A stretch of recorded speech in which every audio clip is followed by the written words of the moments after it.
வணக்கம். வணக்கம். வணக்கம். செக்யூரிட்டி அப்படின்னு சொன்னால் பொதுவாகவே எல்லாம் டிஃபென்ஸ் தான் நினச்சிப்பாங்க. ஆனால் இது டிஃபென்ஸ் இல்லை, ஆனால் செக்யூரிட்டி தொடர்பானது.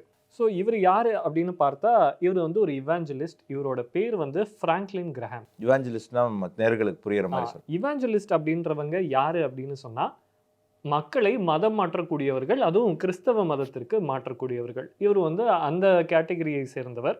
இவர் வந்து சமாரிட்டன்ஸ் பர்ஸ் அப்படின்ற ஒரு அமைப்பை வந்து நடத்திட்டு இருக்காரு. அந்த அமைப்பின் மூலமாக இந்தியாவில் வந்து மதமாற்ற பிரச்சாரத்தில் ஈடுபட்டுட்டு வந்தார். இந்நிலையில் குறிப்பாக நார்த் ஈஸ்ட் ஃபுல்லாகவே நம்ம பார்த்தோம் அப்படின்னு சொன்னால், நம்ம இதை இன்னும் கொஞ்சம் ப்ரீஃபாக சொல்லணும் அப்படின்னா, நக்சல் காரிடார்னு நம்ம சொல்லுவோம்ல, அந்த நக்சல் காரிடாரில் மிஸ் ஆகிற ஒரு ரீஜியன் என்னென்னா நார்த் ஈஸ்ட்.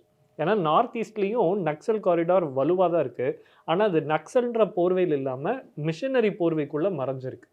அந்த நெட்வொர்க்கை சேர்ந்த நபர் தான் இவர் அப்படின்றது இந்திய அதிகாரிகளினுடைய குற்றச்சாட்டு. இவர் நாகாலாந்தில் நடக்கக்கூடிய ஒரு கிறிஸ்துவ நிகழ்ச்சி அதில் கலந்துக்கிறதுக்காக இந்தியா வரதுக்கு விசாவுக்கு அப்ளை பண்ணியிருக்காரு. ஆனால் இவருடைய இன்டென்ஷன் என்ன அப்படின்றத புரிஞ்சுக்கிட்ட இந்திய அரசு இவருடைய விசாவை வந்து நெகேட் பண்ணிட்டாங்க, மறுத்துட்டாங்க. அதற்கு காங்கிரஸ் கட்சி எதிர்ப்பு தெரிவிச்சிருக்கு. நாகாலாந்து மாநில காங்கிரஸ் இருக்கும் இல்லையா, அவங்க வந்து எதிர்ப்பு தெரிவிச்சிருக்காங்க. 2 விஷயம் இதில் இருக்குது. ஒன்று, ஒரு இவாஞ்சலிஸ்ட்டு அவர் வரதில் நமக்கு என்ன இது இருக்க முடியும்? ஏன்னா இந்தியா வந்து ஒரு மதசார்பற்ற நாடு. விரும்புகிறவங்க அவங்க மதத்தை வந்து பின்பற்றிக்கலாம் இல்லையா? அப்போ இவருக்கு ஏன் நம்ம தடை சொல்லணும் அப்படின்றது முதல் கேள்வி. இந்த கேள்விக்கு தெளிவாகவே நம்முடைய சட்டங்களில் பதில் இருக்குது. அது என்ன அப்படின்னு சொன்னால், இந்தியர்கள் நம்ம என்ன நினச்சாலும் அந்த மதத்தை வந்து நம்ம பின்பற்றிக்கலாம். அதில் வந்து எந்த ஒரு சந்தேகமும் கிடையாது. ஆனால் வெளிநாட்டிலிருந்து இந்தியாவிற்கு யாரும் வந்து மதம் மாற்ற முடியாது. அது சட்டப்படி குற்றம். அப்படி இப்போது விசாவுக்குன்னு ஒரு பர்பஸ் இருக்குது. ஒரு நபர் ஒரு நாட்டுக்கு போகிறாரு அப்படின்னா, டூரிஸ்ட்டாக போகிறாருன்னா ஒரு டூரிஸ்ட் விசாவில் போகணும். பிஸ்னஸ் விஷயமா போகிறாருன்னா பிஸ்னஸ் விசா வாங்கணும்.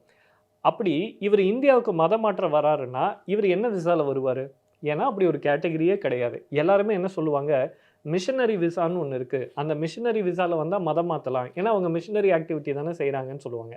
மிஷனரி விசா அப்படின்றது இந்தியாவில் சமூக சேவையில் ஈடுபடுவதற்கான ஒரு விசாவே தவிர மதம் மாற்றுவதற்கு அனுமதி அளிக்கக்கூடிய விசா கிடையாது. மிஷனரி விசாவில் வந்தாலும் ஒருவர் மதம் மாற்றினால் அது சட்டப்படி குற்றம், அவர் தண்டிக்கப்பட வேண்டியவர். இது முதலாவது. மதமும் மாற்றக்கூடாது, தேர்தல் பிரச்சாரங்கள்லையும் கலந்துக்க கூடாது. ஆனால் கன்சிஸ்டண்ட்டாக நம்ம நார்த் ஈஸ்டில் பார்த்தோம்னா கிறிஸ்டியன் மிஷனரிஸ் இதை வைலேட் பண்ணிக்கிட்டே இருக்காங்க. குறிப்பாக இந்த ஃப்ராங்க்லின் கிரஹாம் மாதிரியான ஆட்கள் மிஷனரி விசாவில் வர்றது, இங்கே வந்து மதம் மாற்றுறது. ஒரு தடவை 1980s இவர் இந்தியா வந்தபோது ஓப்பன் டிக்ளரேஷன் கொடுக்குறாரு. நான் இந்தியாவில் 1000 சர்ச்சு கட்டுவேன் அப்படின்னு சொல்லிட்டு அவர் ஓப்பன் டிக்ளரேஷன் கொடுக்குறாரு.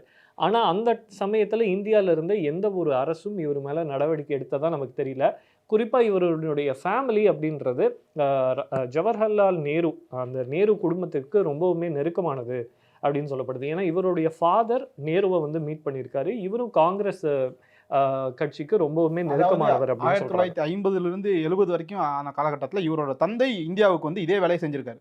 அந்த சமயத்தில் ஜவஹர்லால் நேரு, இந்திரா காந்தி இந்த 2 நபர்களும் இவங்களை சந்திக்கிறது, இவங்க கூட சேர்ந்து இது பண்ணுறது அது நடந்திருக்கு. நம்ம பொதுவாகவே காங்கிரஸ் கட்சி மேலே ஒரு குற்றச்சாட்டு இருக்குது, அது மதம் மாற்றத்துக்கு உறுதுணையாக செயல்படுது, அந்த மாதிரி விஷயங்களில் ஈடுபடும். ஏற்கனவே பார்த்த ஜாகிர் நாய்க்குலாம் வந்து காங்கிரஸ் சப்போர்ட் பண்ணி. இப்போ இந்த விஷயத்தில் நம்ம 2 விஷயம் கவனிக்கணும். ஒன்று வந்து மதம் மாறுவது அப்படிங்கிறது ஒரு தவறான விஷயம் கிடையாது. அவங்களுக்கு எந்த கடவுளை கும்பிடணும்னு அவங்க நினைக்கிறாங்களோ, எந்த மாதிரியான ஒரு வழிமுறையை பின்பற்றணும்னு நினைக்கிறாங்களோ அது அவங்க ஆப் பண்ணிக்கலாம், தப்பு இல்லை. இந்தியாவிலேயே இந்து மதத்திலே 6 மதங்கள் இருக்குது.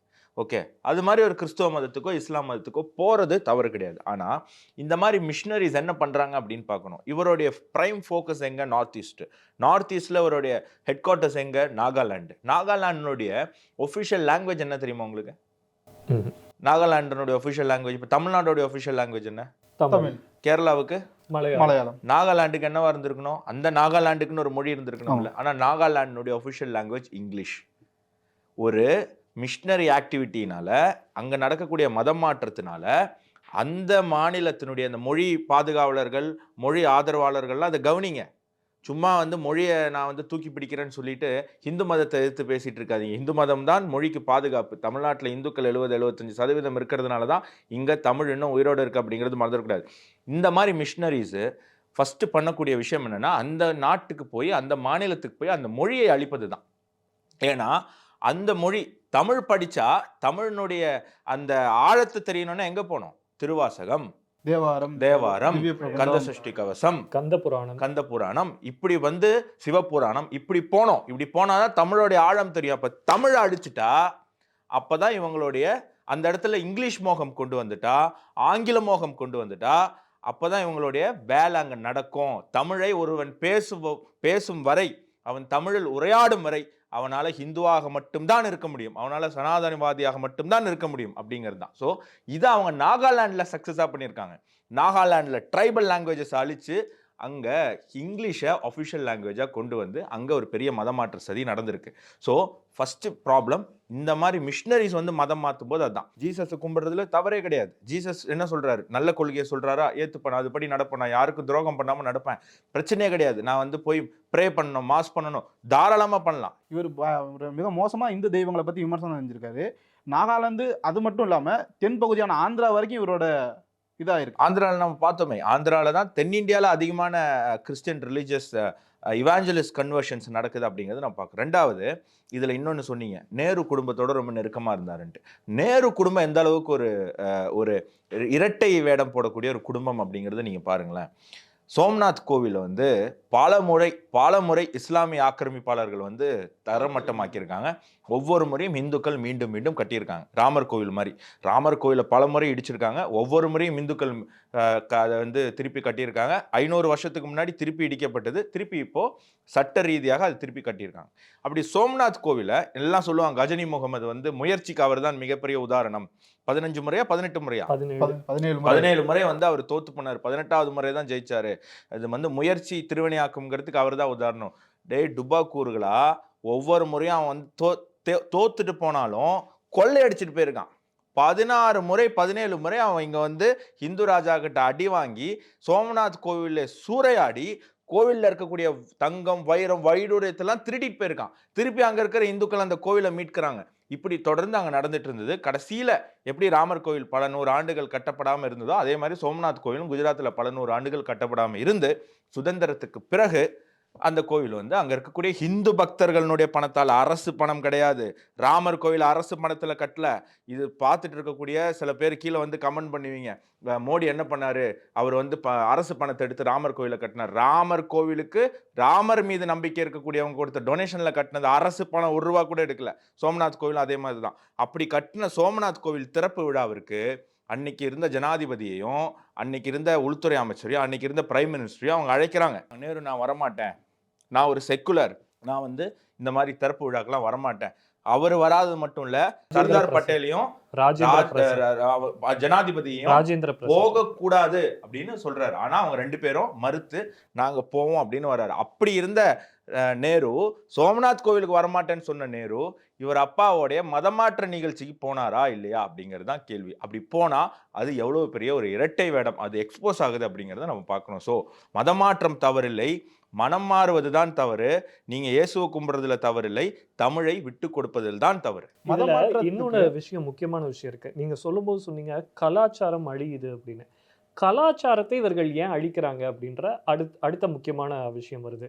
கலாச்சாரத்தை அழிப்பதற்கான நோக்கம் அப்படின்றது இந்தியாவை உள்ளிருந்தே வலிமை குன்ற வைப்பது, இந்தியாவை துண்டு துண்டாக உடைப்பது அப்படின்ற ஒரு முக்கியமான விஷயம் நமக்கு தெரிய வருது. அதாவது இந்த மதமாற்றம் அப்படின்றது மதம் சார்ந்ததாக இல்லாமல் மதத்தை ஒரு பொலிட்டிக்கல் டூலாக கிரியேட் பண்ண ட்ரை பண்ணுறாங்க மிஷினரிஸ். அந்த வகையில் மிகவும் பாதிக்கப்பட்டவர்கள் யார் அப்படின்னா நார்த் ஈஸ்ட் ஃபுல்லாக பாதிக்கப்பட்டிருக்காங்க. குறிப்பாக நாகா இன மக்கள் அதிகமாக பாதிக்கப்பட்டிருக்காங்க. காரணம் என்ன அப்படின்னு பார்த்தா, நாகாலாண்டை மட்டுமே மையமாக வச்சுக்கிட்டு கிட்டத்தட்ட 3 மேஜர் அமைப்புகள் வந்து இயங்குது.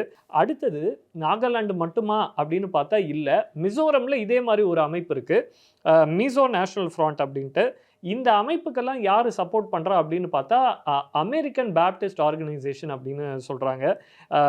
இவர்கள் வந்து கடந்த 50 ஆண்டுகள், அதாவது இந்தியா சுதந்திரம் அடைந்த காலத்திலிருந்து 80s 90s வரைக்கும் வெஹிமெண்ட்டாக இவர்களுக்கு வந்து கேஷ் இன்ஃப்ளோ அப்படின்றது யூரோப்பிலிருந்தும் அமெரிக்காவிலிருந்தும் வந்ததாக சொல்கிறாங்க. அந்த பணத்தை வைத்து இவர்கள் ஆயுதம் ஏந்திய போராட்டத்தில் ஈடுபட்டதாகவும் சொல்கிறாங்க.